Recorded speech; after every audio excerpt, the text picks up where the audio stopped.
Hey ma'am, my name is Damib Navara. I'm presenting my assignment.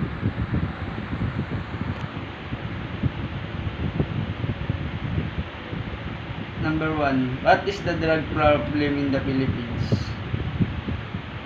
The drug problem in the Philippines,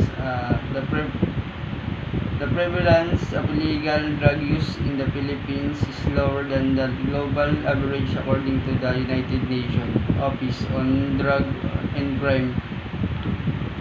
President Rodrigo Duterte has claimed that the country could become a narco state. Two of the most used and valuable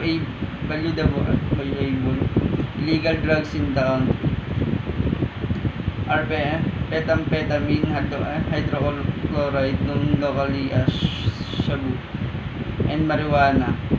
In 2012, the United Nations said the Philippines had the highest rate of the methamphetamine use in East Asia, and according to U.S. State Department, percent of Filipinos aged 16 to 64 use drugs.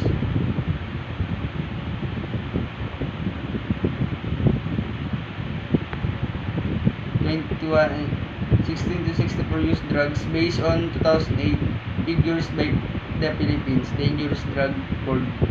As of 2016, the United Nations Office of Drugs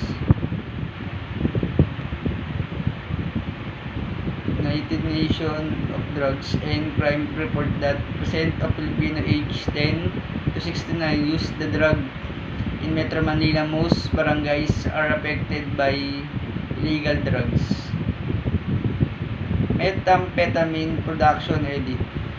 Drug syndicates have been producing methamphetamine in small scales and kitchen-type laboratories to avoid dedication by the Philippines authorized since 2010. Usually, drug syndicates rent warehouse for use as drugs laboratories. These syndicates have moved towards renting house in private subdivision, condominiums, and apartment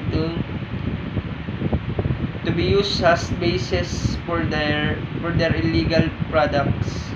Private properties are becoming more favorable to drug syndicates as sites of illegal drug production. Number 2. What can you say about the Philippines drug war? Also known as war on drugs.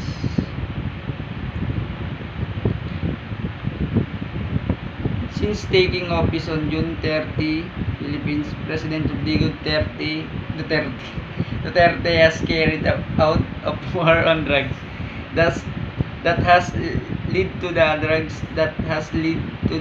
death of over 12,000 Filipinos to death, mostly urban poor.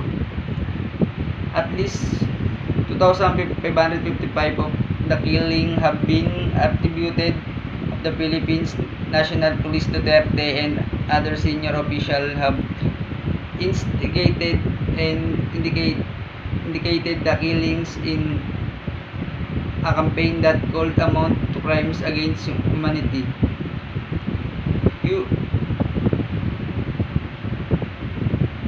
Human Rights Watch research has found that police are falsifying evidence to justify the unlawful killing.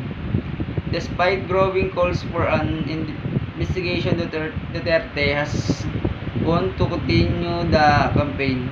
Large-scale extrajudicial violence as a crime solution was a marker of Rodrigo Duterte 22 years tenure as mayor of Davao City and cornerstone of his presidential campaign. On the eve of this May 9, 2016 election victory, Duterte told crowd of more than 300,000, if I make it to the presidential palace, I will do just what I did as major you drug pusher. Hold up me and do do nothing, you better get out because I kill you. Sasabi po niya, I can say the war on drugs in the Philippines ay mas lalo pang ikpitan ng mga nagpapatupad upang hindi na bumalik ang mga dating user sa kanilang mga bisyo. What is the major law against the drug abuse in the Philippines? Ang pinaka-major law ay Republic Act number 9165.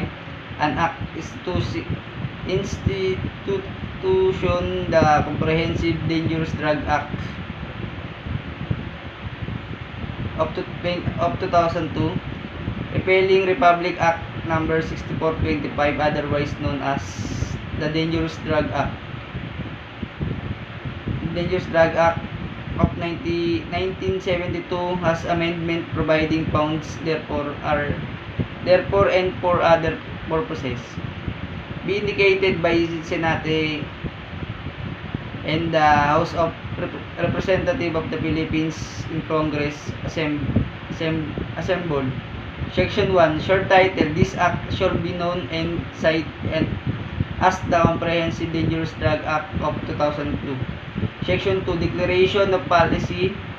It is the policy of the states to safeguard the integrity its territory and the well-being of its citizens, particularly the youth from the harmful effect of the Dangerous Drug Act on their physical and mental well-being, and to defend the same against act or omission detrimental to their development and preservation. In a view of foregoing, the states needs to enhance further the efficiency of the law against dangerous drugs, it's being one of today more serious social ills. Towards this end, the government shall pursue an incentives and unrelenting campaign against the trafficking and use of dangerous drugs and other similar substances through an indicated system of planning, implementation, and enforcement of anti-drug abuse policy.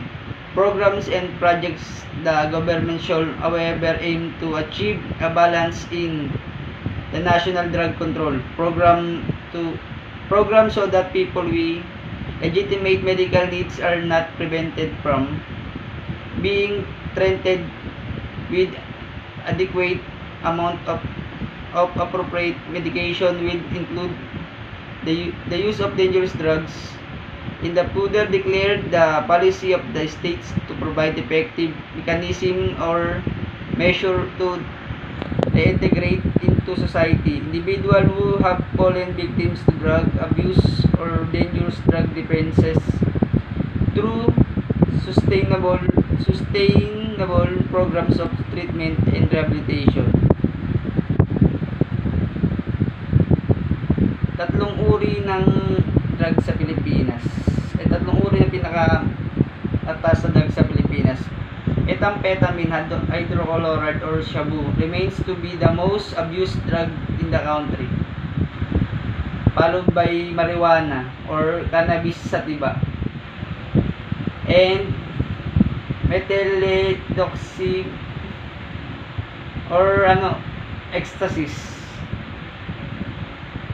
Ang penalty po ay ng imprisonment ay 12 years and 1 day to 20 years, and the fine ranging from 100,000 pesos to 500,000 pesos imposed upon any person who, unless authorized by law, shall sell, trade, administer, dispense, deliver. Yun lamang po, ma'am. Maraming salamat.